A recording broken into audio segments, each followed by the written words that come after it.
Sergio, muy bienvenido, feliz cumpleaños, este cumpleaños de la democracia. Bien, es verdad, son 40 años, casi que no hay un periodo histórico de tan prolongado tiempo de sostenimiento de la democracia. Así que bienvenido, obviamente, feliz cumpleaños. Pero estamos cumpliendo estos 40 años porque todo arrancó en el 83. Me gustaría, aunque sea brevemente, arrancar del 82. Bueno, aunque me sea parece bien, brevemente, venimos de porque una charla muy obviamente positiva. 76, golpe de Estado, 7 años de dictadura, pero ya en el 82, les voy a decir algo que no lo van a poder creer, había mucha inflación, había muchísima inflación, había problemas con la deuda externa, estábamos en esa dictadura, pero empezó a haber un malestar social que no solamente tenía que ver con la dictadura, tenía que ver con que la economía andaba mal. Y, perdón, venimos una nota sobre la guerra de Malvinas, o sea... Sí. Exactamente, porque en cierta forma la guerra de Malvinas fue como una especie de salida que quiso tener la dictadura para conseguir apoyo popular, y lo consiguió. Durante el desarrollo de la guerra consiguió mucho apoyo popular, pero no hay una dictadura militar que pueda sobrevivir a una derrota militar justamente. Claro. Y entonces hay como 3 factores. Uno, que es esa derrota. Otro es las luchas de los movimientos populares, de los trabajadores, que ya empezaban a hacer huelgas, manifestaciones. Y también estaban los organismos de derechos humanos, ¿no? Son los 3 sujetos principales que ponen en jaque a la dictadura, y una vez que se hace la derrota, los militares tratan de hacerse una autoamnistía, autoperdonarse, pero ponen fecha para elecciones para 1983. Y a partir de ahí pasa un fenómeno increíble, porque no se volvió a repetir, que se llamó en cierta forma primavera democrática. Pero lo que pasaba es que la gente empezó a salir a la calle, en los medios de comunicación se empezó a hablar con cierta libertad, te diría que con mucha libertad, se puso en cuestionamiento todo, se empezó a hablar de la sexualidad, del consumo de drogas. En las esquinas de las calles la gente discutía de política. Mirá, hermoso. Y se armaban enormes discusiones, Florida y Lavalle, en la ciudad de Buenos Aires, enormes debates, debatía gente con mucha experiencia, la gente joven, que yo en ese momento era un adolescente. Eso te queríamos preguntar, ¿cómo lo vivías vos? Escuchaba asombrado todo lo que se decía, me empezaba a enterar de cosas, una familia muy poco politizada la mía, me estaba como abriendo un mundo, y al mismo tiempo la participación ciudadana fue increíble. Casi 3 millones de afiliados al Partido Justicialista, 1.800.000 afiliados a la Unión Cívica Radical, un fenómeno pocas veces visto en el mundo, tanta afiliación. Claro. Cada acto que hacían los candidatos en cualquier lugar del país era lleno total. Claro. Y un paroxismo de todo eso fueron los cierres de campaña, tanto de Alfonsín, que era el candidato de la Unión Cívica Radical, como de Ítalo Argentino Luder, que era el candidato del Partido Justicialista. Había otros candidatos, por supuesto, porque en la 9 de julio, dándole las espaldas al obelisco, Alfonsín habló delante de 800.000 personas. Wow. Y a los 2 días, Ítalo Argentino Luder habló delante de 1 millón de personas. No tenemos más ese tipo de Claro, actos. por eso te iba a decir, inclusive la población argentina era, no sé si la mitad, pero era muchísimo menor que la de hoy. Claro. Y hoy ya no hay actos de esa magnitud. No, bueno, es que esa ilusión... ¿Nunca más alguien metió 1 millón de personas en la Plaza de Mayo? No, solamente momentos muy puntuales, porque estaba pasando algo de emergencia. Pero en este momento estaba pasando algo de emergencia. Y en ese acto de campaña del cierre de Alfonsín, que vamos a ver un videíto ahora, que es Alfonsín haciendo ese cierre, y lo elegimos a él porque como es el que finalmente ganó las elecciones, creo que simboliza muy bien el clima de esa época. ¿Lo vemos? Dale, veámoslo. Dale, a ver. A ver.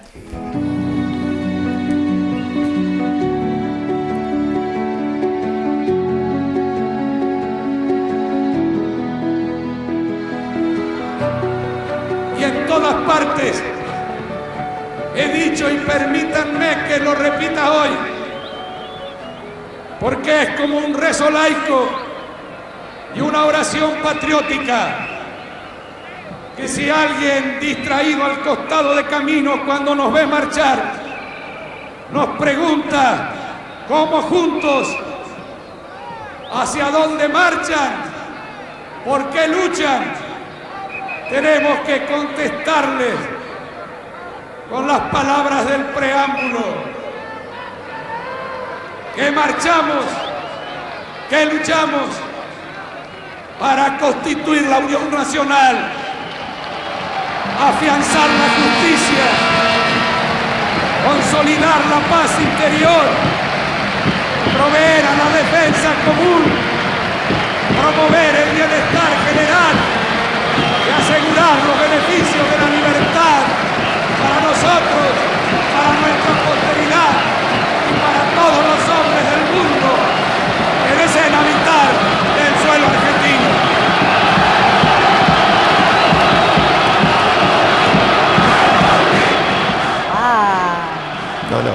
Me vuelvo a emocionar y tiene que ¿Vos ver... estabas ahí? Estaba ahí. Y tiene que ver con que había mucha ilusión. Todo lo que él está citando el preámbulo de la Constitución, que es lo que hacían todos los actos de todo el país, en realidad estaba simbolizando una esperanza enorme después de la dictadura, después de años de violencia, en realidad después desde el 30 que había golpes de Estado. Claro. Y ninguno podía terminar su mandato. Y entonces, eso es el inicio del gobierno de Alfonsín. Ahora, todas esas promesas de la democracia, 40 años después, muchas no se cumplieron, ¿no? Muchas no se cumplieron, pero no habría que perder esa esperanza. El problema es que el gobierno de Alfonsín rápidamente tomó una medida muy interesante, que fue enjuiciar a las juntas, enjuiciar a los genocidas, algo que no se hizo en otros países de Latinoamérica, ¿no? Hay que decirlo. Sí, sí. Sí.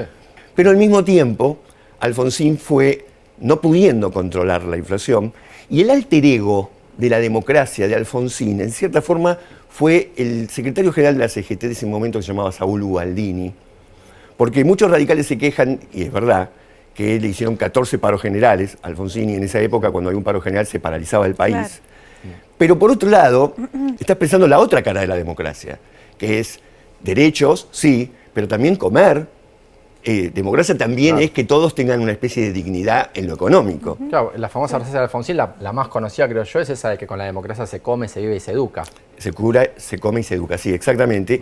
Y esa promesa estaba cada vez más lejos, y el último año de Alfonsín, 1989, tuvo más de 3.000% de inflación. 3.000% de inflación. El problema ahí es que también estaba sin resolver, y es lo que desencadenó la crisis, el no poder pagar la deuda externa, Claro. que era una herencia de la dictadura, que había llevado la deuda de 7.000 a 42.000 millones de dólares. Claro. Y entonces, en el medio de esa hiperinflación, empieza a cundir el hambre, la desocupación, aparecen los saqueos a los supermercados, y Alfonsín adelanta las elecciones como para tratar de equilibrar las cosas, las lleva a mayo, ahí gana Carlos Saúl Menem, y por lo tanto, con un presidente ya electo, era imposible seguir gobernando 6 meses, y adelanta la entrega de su mandato. Es decir, que el primer gobierno de la democracia no pudo terminar su mandato. Y llega Carlos Saúl Menem, que en su primer año de gobierno, 1990, y también en el 89, siguió teniendo hiperinflación. Por lo tanto, en ese momento toman la decisión de hacer el plan de convertibilidad. El menemismo tiene muchas aristas para ser analizado, ¿no? Muchas aristas. Un alineamiento total con los Estados Unidos, un salirse de las alianzas con el tercer mundo, pero sobre todas las cosas, esto del 1 a 1, la gente estaba tan traumada por la inflación, pero tan traumada, que con tal que le digan, mira, los precios no van a aumentar más, está Claro. dispuesta a cualquier cosa, pero lo que se estaba viviendo era como el 1 a 1, la convertibilidad, que duró 10 años. Era como una ficción hermosa. Un peso, un dólar. Era una ficción que todo el mundo quiso que se perdurara. De hecho, el gobierno que lo va a suceder a Carlos Saúl Menem, de la Rúa, en su campaña electoral, dijo, conmigo, un peso, un dólar. El problema es que para sostener el 1 a 1, esa hermosa ficción, hubo que vender todas las empresas del Estado prácticamente. Estamos incluyendo YPF, Claro, Aerolíneas, sí. el Estado, etcétera. Y encima, al mismo tiempo que se estaban entregando todas estas empresas, la deuda externa crecía sin parar. Por lo tanto, Menem, que logra reformar la Constitución argentina, es una reforma del 94, con cuyos efectos seguimos viviendo hasta hoy, reelección presidencial, la creación de la CABA, Ciudad Autónoma de Buenos Aires, y una cantidad de cuestiones más, y sigue el tema de la impunidad de los militares que son juzgados en otros países del mundo, pero en Argentina no. Gana, como tercer presidente de la democracia, Fernando de la Rúa. Fernando de la Rúa apenas dura 2 años, elige todo un gabinete, hasta el ministro de Educación, son todos economistas. Porque la idea es ajustar, hacer un ajuste económico, entonces te ponen en el Ministerio de Educación a un economista para que ajuste, no para que desarrolle la educación. Y a pesar de eso, y con cada vez más deudas, etcétera. No puede la Argentina sostenerse, el 1 a 1 es insostenible, le quitan los depósitos a todos los argentinos. Sí. A todos los argentinos se le impide sacar el dinero y la Argentina explota. La Argentina explota. Veamos ahora, tenemos un videíto, algunas imágenes de lo que fue ese 2001, que es un punto de inflexión en la historia de la democracia argentina.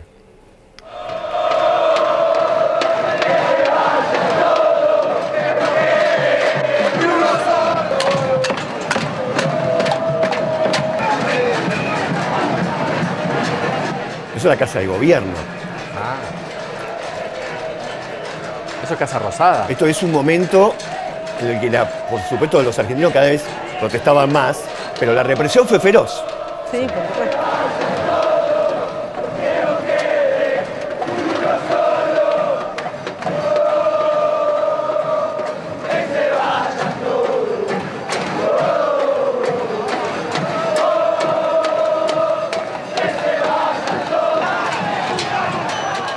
Y en medio de todos estos desmanes se ocurrían estas movilizaciones, pero al mismo tiempo, en muchísimos barrios de toda la Argentina, se creaban lo que se llamaban las asambleas barriales. Los vecinos se juntaban, querían que se vayan todos los políticos, pero ¿qué podía hacer la gente organizándose? ¿No? El que se vayan todos fue como una consigna que quedó en eso, no pudo concretarse. Que esto funcionaba paralelamente con otro movimiento que llegó para quedarse, que son los movimientos piqueteros. Gente que se quedaba sin trabajo, por lo tanto no podía hacer huelgas. Y entonces cortaba las calles. Pero no solamente los piqueteros cortaban calles, sino que también se autoorganizaban. Fabricaban el pan, hacían ladrillos, hacían clubes de trueque. Y la Rúa se va en un helicóptero 2 años antes de terminar su gobierno. Viene un periodo intermedio ahí, Eduardo Duhalde, que había sido gobernador de la provincia de Buenos Aires, había sido candidato derrotado por De la Rúa, es nombrado por la Asamblea Legislativa como presidente, lleva un proceso de tratar de reorganizar la Argentina, la convertibilidad estalla, se va, y empieza o reaparece después de 10 años la inflación, reaparecen los problemas de siempre en la Argentina estaba en cesación de pagos, y en ese contexto aparecen las elecciones del año 2003. Y en las elecciones del año 2003 aparece un candidato que en realidad era la cuarta opción. La primera opción era Duhalde, él quería ser el presidente. Claro. Y la cuarta opción es Néstor Kirchner. Un desconocido santacruceño. Muchos no sabían ni pronunciar el apellido. Si uno va a los documentos de la época, a los videos de la época, lo dicen mal el apellido. Y en esas elecciones, el que termina imponiéndose con el 24% de los votos es Carlos Saúl Menem. Y el que sale segundo es Néstor Kirchner. Por lo tanto, tendría que haber ocurrido ahí el primer balotaje de la historia argentina, pero como Carlos Saúl Menem se baja, queda como presidente con el 22% de los votos Néstor Kirchner. Hay muchas medidas que toma de entrada que marcan una especie de punto de inflexión, porque justo 2003, a 20 años de la democracia, toma medidas que van a contracorriente. Primero, por ejemplo, a los 10 días de asumir, habla por cadena nacional a la población argentina, dice: la Corte Suprema me está extorsionando, yo propongo que le hagamos un juicio político, y así destraba una situación en que la Corte Suprema efectivamente lo estaba extorsionando con la devolución de los depósitos del corralito, un dinero que no podía devolver en ese momento el Estado Nacional. Hay otras medidas, por ejemplo, retomar la política de derechos humanos, que había iniciado Alfonsín, se interrumpió rápidamente, llevar a los militares a juicio, y esa política continúa. Hasta el día de hoy, es trabajosa.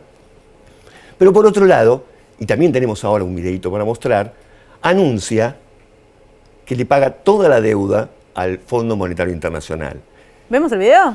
Veámoslo, pero lo que quería aclarar, porque este video viene con una especie de contraste, que es el momento en que Néstor Kirchner anuncia el fin de la deuda, y por otro lado, Macri, que anuncia que vuelve a traer el Fondo Monetario a la Argentina. A ver, veámoslo. Bien. Bueno.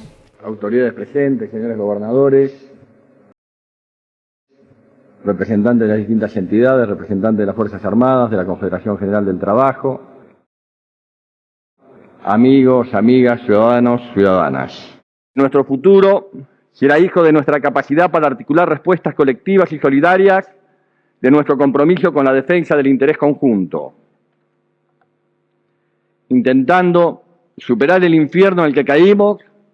Sabemos que estamos recuperando la esperanza y que debemos adueñarnos de las herramientas para construir nuestra autonomía. Para dar continuidad al cambio, se deben superar de raíz los problemas de arrastre, creando las condiciones para una estrategia de desarrollo a largo plazo. Un problema de arrastre central y condicionante es nuestra deuda. En el día de la fecha, hemos tomado las decisiones institucionales que nos permitirán destinar nuestras reservas de libre disponibilidad al pago de la deuda total con el Fondo Monetario Internacional.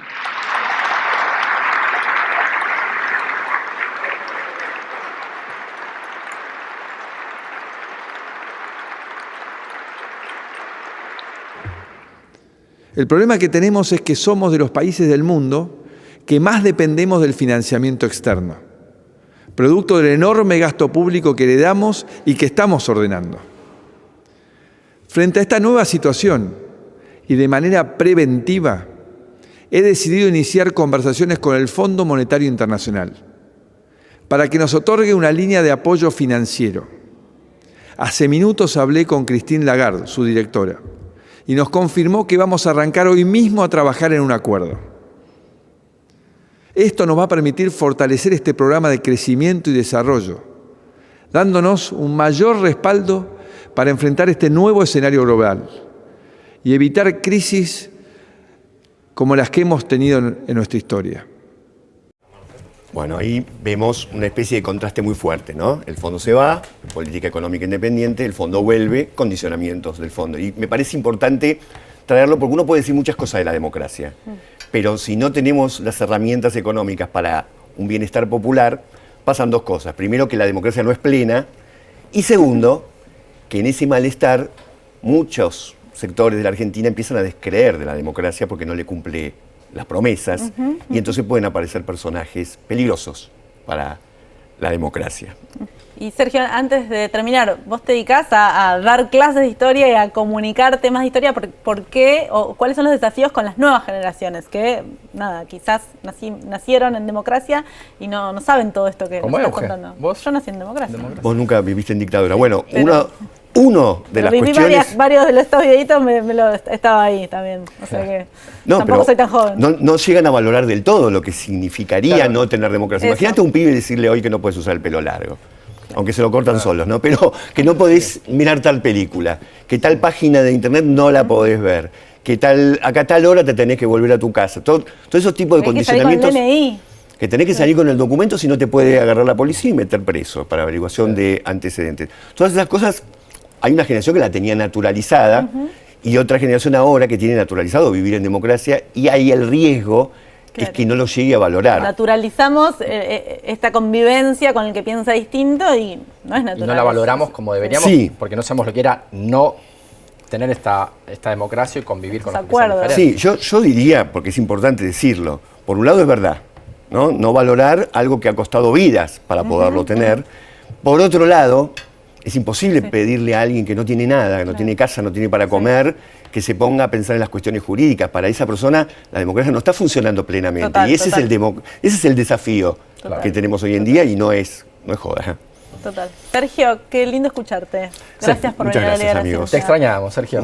Yo a ustedes. Aprendemos y reflexionamos un montón. Muchas gracias. Muchas gracias. Y no se vayan, que ya seguimos con más La Liga de la Ciencia. Ya venimos. La liga de la ciencia es alfa, es beta. La liga de la ciencia. Hay un portal, hay un sitio, hay un canal donde el conocimiento toma la palabra. Todo Ciencia. Todociencia.com.ar. Mucho más que noticias científicas.